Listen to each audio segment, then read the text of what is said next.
Oh man, what's up? Hey, what's up, boo? Man, how you been? Oh, working on bikes, What you got going on in here? What do we got going on in here Well, besides beer and a ton of other work? Well, just a lot more work, a lot more beer.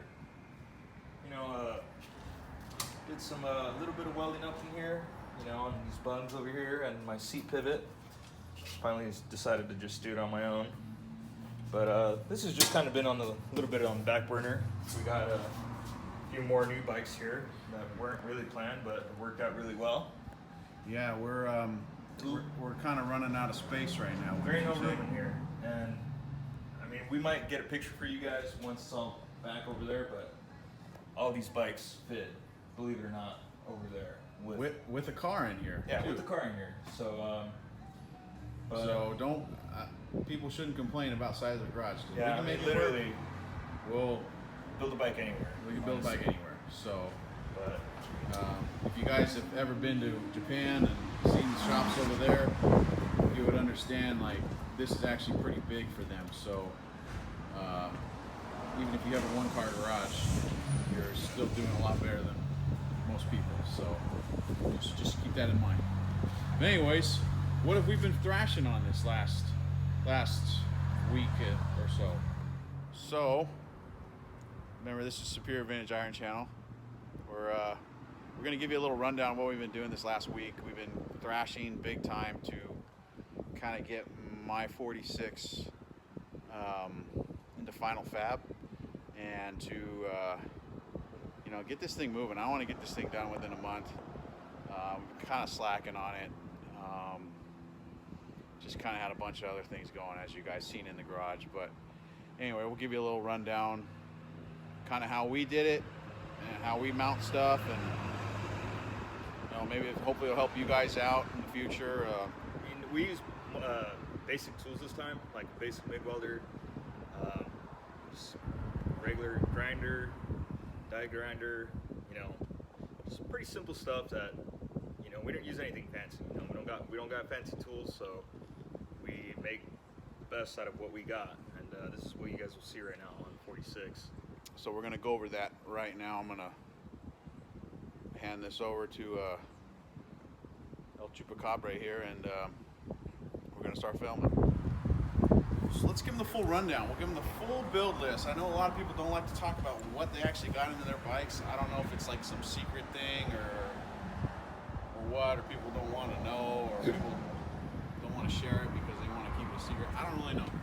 But I'm going to go over this whole bike and tell you guys what things are, where it's from, if we made it, if we bought it, whatever. So we'll just start up front and we'll work our way back.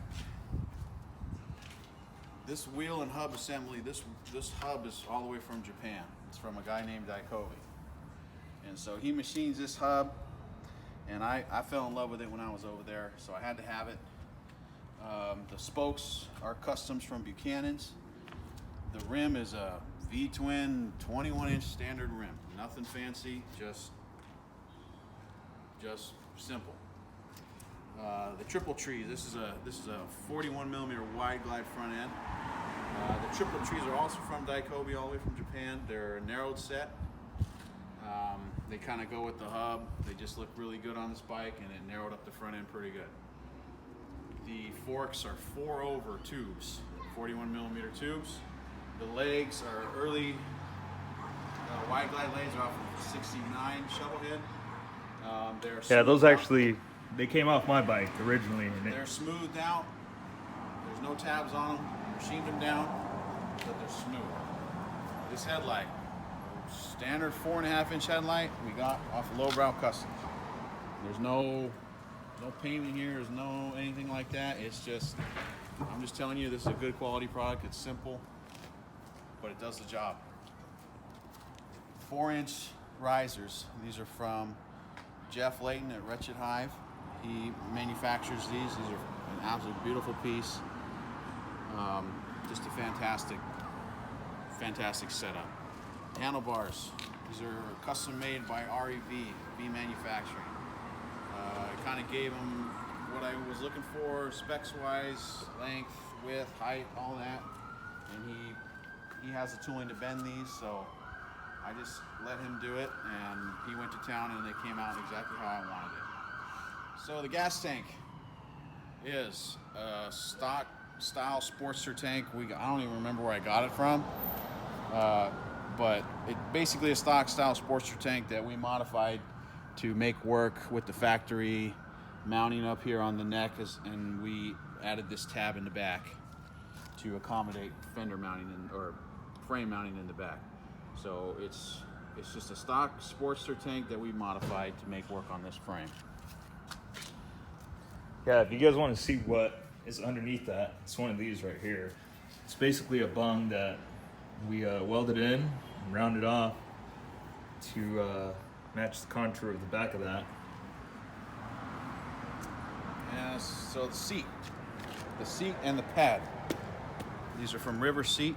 These are supposed to be kind of like reminiscent of the bait style seats from back in the day. Very good quality seat, all leather. So yeah, heavy gauge seat pan on this. Fantastic seat. The springs are 3 inches long. These are from Lowbrow Customs. I like these because I'm kind of a bigger person and they support my weight really well. If you're a skinnier runt, these will probably be a little too stiff for you, but for a guy like me, they support me, and that's what I use, what I know. The seat pivot here is also a Lowbrow Customs made product. It's one of their builder parts that they make. If I'm saying Lowbrow Customs a lot, it's because they make a lot of great parts for regular people to build bikes with. These are what I would call time saver parts. It's something that you could make, but at the cost of them, at the time it takes, it's an absolute time saver and an absolute godsend, if you ask me. So, not to mention they have phenomenal customer service. We've been ordering service. parts from them for the last few years, and they're really good about their emails. I mean, they get back to you within a few hours, if not at least within a 24-hour span. So we're not paid, we're not sponsored by Lowbrow by any means. I like to point out companies we use because I've been down the road of using companies that never call you back, never answer an email. You don't know where your shit is. You don't even know if it's even coming. And I get so tired of using those companies, so I like to push companies that I know are good and they stand behind their product. Let's see, the sissy bar we made in-house. These little sleeves, I actually ended up buying them from Throttle Addiction. This is another time saver piece. You can make something like this, but at the cost of these and the time it takes to make them, it's really not worth it. So the bar slides in there. They bolt right up. We were using a factory mount on the axle plates, and it's just a really solid starting foundation. The fender I got from TC Brothers. This is just like kind of a Wassell style rib fender. I really like these because they're strong. I think they're 14 gauge steel. So if you're having a passenger or you put a lot of luggage on it, a lot of weight, it'll stand up to the abuse. And if you're not that good of a welder and you're trying to weld mounting tabs on it first time, you can kind of get a little weird and crazy with the welder and you won't burn through it. So that's kind of a plus as well. So yeah, 14 gauge, really strong. A lot of the tabs and mounts, and a lot of tabs and bungs you see here, these are, like I said, we can make all these, but a lot of these are made by my buddy Darren, and he owns a company called Bung King, and you can find him online as well. He's a local guy. I've known him for, I want to say maybe 10 years now, but great guy, great products, great builder parts that you can, like I said, you can make them, but the time it takes, it's just not worth it, at least for me. So, and this oil tank is a replica horseshoe oil tank. I think I got it from V-Twin. For me, like going to the swap meets and stuff, I mean, there's original oil tanks out there. There's beat up oil tanks that people want an arm and a leg for. And to be honest, for what I'm doing, it's not worth it for me. You can buy these tanks for way cheaper than you can buy beat up original ones. So for me, it's a good way to start. And since this is not a period correct restoration or anything like that, they do pretty well by me. So, and these are some of the tabs and bungs that we're talking about. This is how we support the top of the oil tank on this bike.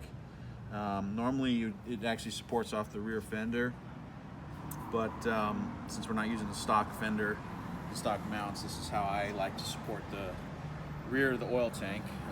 So this is one way to do it. I'm not saying this is the right way or wrong, the best way, but it's just the way we've done it, and it's worked for me. In here we're using, this is another lowbrow customs fabrication part. It's another time saver piece that, like I said, you can make it, but for the time it would take to make it is a fantastic quality. So the transmission is I think it's out of a 55 or 56 panhead. I think that was the day code on it. I have the transmission fully polished. It's got a full Andrews gear set in there. It's got Baker classic kicker gears. It'll be a bulletproof transmission for what I'm doing. So just real simple, solid rebuild is what I've gone with. We have aftermarket primaries on here. These are from Paco, I believe. So I'm running the tin primaries on there. This Lee style clutch pedal, once we hook the linkage up, is from Trolls. He's out of he's in Europe somewhere. I want to say Denmark, but I'm not 100% sure. Yeah. Good dude, solid, makes some great parts. Small Town Speed Shop. Small Town Speed Shop is his name on Instagram, and he's a good guy to work with and can pretty much make you anything. If you don't have an idea or you don't have a clue on how to make it, you ask him to make it, he can do it for you at a reasonable price. And like I said, this is a 46 Knucklehead engine in here. It's been rebuilt, and I'm pretty confident that it's going to be a nice ripper. It'll have a magneto ignition on it, and it's got a Linker M53 on it, carburetor, and yeah, it's pretty much ready to run as we speak. There's a BDL belt drive in here with a Rivera Pro clutch setup, so it should have a pretty bulletproof drivetrain as well. As far as the rear wheel is concerned, it's just a stock drum sprocket setup, mechanical brake setup. The hub is a sealed bearing hub that I actually parkerized. I just kind of wanted to do something a little different. Most of the time they're either black or chrome, or they're paint matched to whatever the frame is, but I wanted to do something different, so it's parkerized. I think it kind of has a unique look to it. Tires. So tires, everybody's favorite discussion, tires. So up front I have an Avon Speedmaster, that's a 321. And I'm trying out a tire that was originally off of Mikey's bike, which is it was a Shovelhead. It's, what is this, Mike? This is a Shinko 16? It's a 16, it's a 516. What is this model though? It's a Shinko. It's the vintage one that they sell. It's the vintage one they sell. It's not a white wall. I don't like white walls, but I haven't personally tried them, but I've heard they work really well, and the price was right because, well, it was basically free. It was already in stock. So we had it in stock. Let's put it that way. Yeah, that's kind of the quick rundown of this bike. And this is a 46 bull neck frame. So a 46 to 47 bull neck frame, and so it kind of matches the period correct, or matches the motor to what it's. This is what the motor would have been in. And as far, foot controls. We gotta talk about foot controls. So these pegs are Lee DeShong style pegs. They're made by a guy named Blackboard Owl. That's his handle on Instagram. And I think his website for selling these is Lee Manufacturing. So those are his foot pegs, and the brake pedal setup I'm running is I actually got it at a swap meet, but it is a Pangea Speed Fong brake pedal. So that'll be what I'm running for the rear brake, the only brake. But yeah, we've been thrashing on doing final fit and finish. We're gonna finish welding everything. As you can see, we have stuff tack welded in. It's MIG welded. For us, it's easier to tack weld with a MIG welder. But we are gonna go in there and finish it off with a TIG welder once we take everything apart and we do final welding. It'll be TIG welded. And yeah, we're just gonna start on the exhaust next. And once we get the exhaust done, it's gonna blow apart. Send it off for powder coat, chrome, paint. What are we talking on a paint job, Mike? I mean, we've been talking. What are we gonna do? Well, we're gonna run with the traditional flame job, red flames. Haven't decided if we're gonna go. There's gonna be some candy in there. Probably gonna be some candy, a little bit coral. of some flake in there. We don't want to go too modern. We kind of want to give it the old school look, but it might be just a little bit on the more custom side. We haven't really decided yet. We ordered a bunch of little pints and stuff from Tropical Glitz, and this is just a house color, just their basic jet black or solid black. I don't remember what the house color is, but it's their black, from House Color. And yeah, I mean, it should be a pretty traditional style flame job with some kick to it. So it's gonna be a really bitchin' workhorse bike. I think it's gonna be something that we'll both be proud of, and it's a simple bike. I like simple bikes because, for the pure reason of you break down, it's easy to fix on the side of the road.